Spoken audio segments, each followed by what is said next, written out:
Have here is a copy of Donald Trump's tax returns. We have his federal tax return for 1 year for 2005.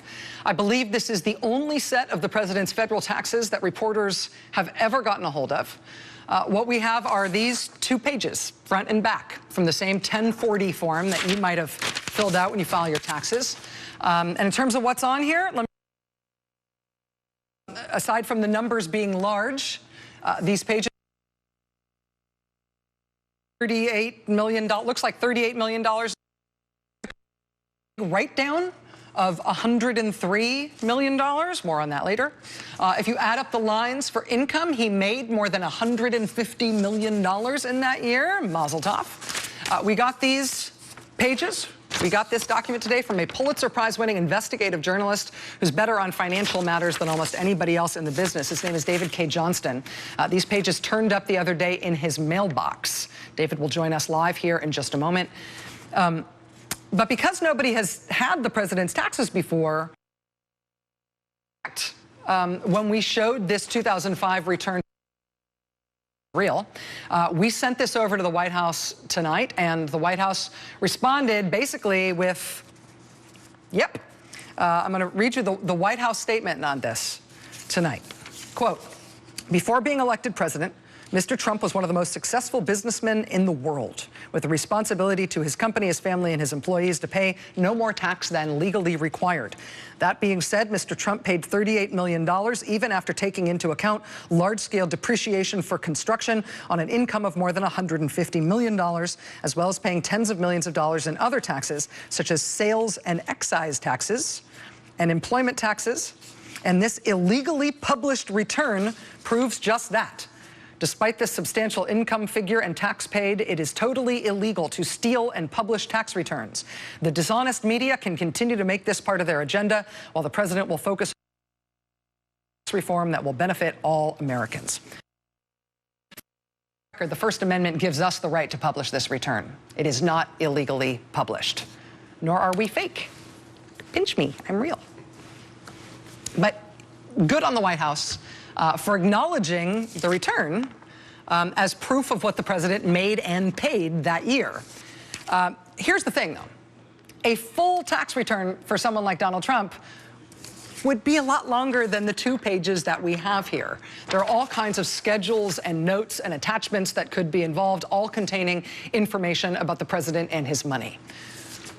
Why will he not release his taxes, his full taxes, the way other presidents have done?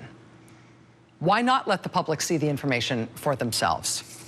We have obtained this, but this is all we've got. This tells us something, but he still has disclosed, certainly willingly disclosed, nothing compared to all other modern presidents. Joining us now is David K. Johnston. He's editor and founder of DCReport.org, which has posted this document as of a few minutes ago. He's also the author of The Making of Donald Trump and the Pulitzer Prize-winning financial reporter who found the president's 2005 tax returns in his mailbox. David, thank you for being here. Delighted. First of all, congratulations on this scoop. What can you tell us about how you got these pages, how you got this document? Came in the mail over the transom, and there is absolutely nothing improper about journalists, if you haven't solicited something, getting it over the transom. And by the way, let me point out, it's entirely possible that Donald sent this to me. Donald Trump has, over the years, leaked all sorts of things. The very sleazy girl-on-girl pictures of the First Lady in the New York Post may have come from Donald. The front pages of the state tax returns that we had that were sent to the New York Times and the New York Daily News last fall may have come from Donald. Donald has a long history of leaking material about himself when he thinks it's in his interest. Do we have reason to believe that those documents that you just described? It's a possibility, and it could have been leaked by someone at his direction. But with Donald, you know, you never know. Donald creates his own reality, and he says things that aren't true. He says things and then denies he said them. He lives in this world that isn't the world of where you and I live, of verifiable facts. So, yes, I think I have to include that in the list of possibilities of where it came from. When you look at this document, when you look at these these numbers. Obviously, we don't have the supporting schedules and the sort of appendices that you get in big tax returns. Do these numbers seem right to you? Obviously, the White House statement to us is reiterating the $150 million income number and the $38 million paid number. Those numbers seem right to you? Yes, and they fit the things we know from other public records about how the dividends are primarily not what are called, not big companies like ExxonMobil. They show almost no tax-exempt interest, about $49,000. That would imply at the time maybe $900,000 of municipal bonds. Not much. I mean, there are lots of college professors out there my age who have $900,000 in municipal bonds. What's most important about this tax return, though, Rachel, is that under the regular tax system, remember we have two tax systems. Well-to-do people, you and I, effectively calculate our tax twice, the regular tax system and the alternative minimum tax. If we didn't have the alternative minimum tax, and Donald Trump in writing wants to end the alternative minimum tax, he would have paid taxes at a lower rate than the bottom half of taxpayers, the poor in this country who make less than $33,000. Now think about that. On $153 million, almost of income, he would have paid a little over $5 million, less than 3.5%, less than the half of taxpayers who make under $33,000. As it is, because of the alternative minimum tax, he paid $36.5 million, not the 38 the White House statement says. They're counting his self-employment tax, which is payroll taxes. $36.5 million, he paid 24%. You know who pays 24% in this country? Married couples with two incomes like my wife and I who make about $400,000 a year. Donald Trump and his wife that year made $418,000 a day. And the point of this is the top in this country, people at the top, are not best. I was in... Because you're a tax expert, and those of us who just pay taxes and aren't experts in them, I want to say it back to you, and you tell me if I'm getting it right. If there weren't something called the alternative minimum tax, you can tell from this 1040, from these 2 pages from his tax return in 2005, if there weren't an alternative minimum tax, he'd be paying what percent? It's right on line 44. He would have paid $5.3 million, which is 24% of his $152.7 million of positive income. And that's in large part because he was able to say he had negative income of $103 million. Okay.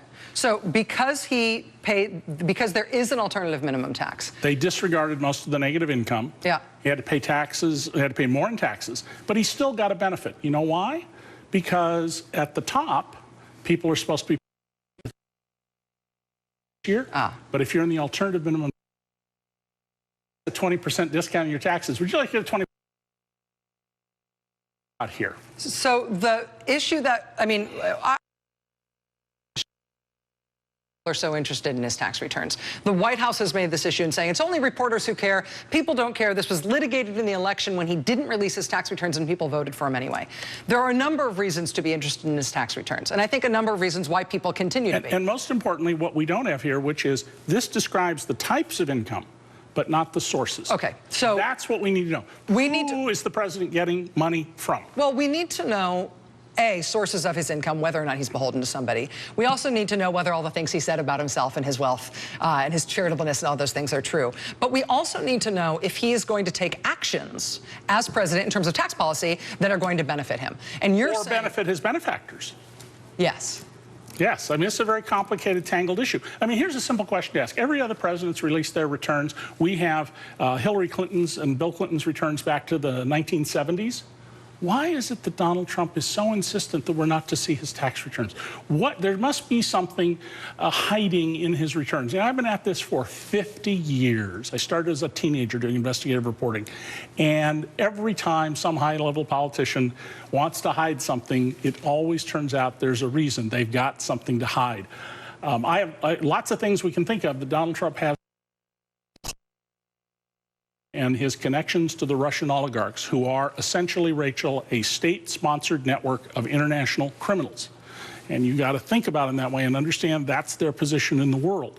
And Donald Trump really is desperate that we don't see where his money comes from. And this is a man who we know was very deeply involved with one of the biggest drug kingpins in America in the 1980s. He risked his casino license just to show his loyalty to that man.